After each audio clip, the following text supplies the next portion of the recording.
In 1926, I was enrolled as student airline pilot by the La Tecouré Company, the predecessors of Aéropostale, now Air France, in the operation of the line between Toulouse in southwestern France and Dakar in French West Africa. I was learning the craft, undergoing an apprenticeship served by all young pilots before they were allowed to carry the mails.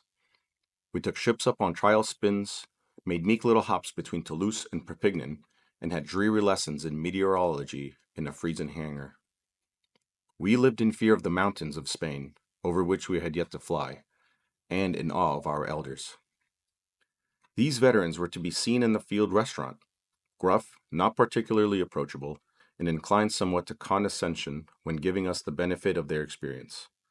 When one of them landed, rain-soaked and behind schedule, from Alicante or Casablanca, and one of us asked humble questions about his flight, the very curtness of his replies on those tempestuous days was matter enough out of which to build a fabulous world filled with snares and pitfalls. With cliffs suddenly looming out of the fog and whirling air currents of a strength to uproot cedars, black dragons guarded the mouths of the valleys, and clusters of lightning crowned the crests. For our elders were always at some pains to feed our reverence, but from time to time, one or another of them, eternally to be revered, would fail to come back. I remember once a homecoming of Bury, he who was later to die in a spur of the Pyrenees. He came into the restaurant, sat down at the common table, and went stolidly at his food, shoulders still bowed by the fatigue of his recent trial. It was at the end of one of those foul days when from end to end of the line the skies were filled with dirty weather, when the mountains seemed to a pilot to be wallowing in slime like exploded cannon on the decks of an antique man-of-war.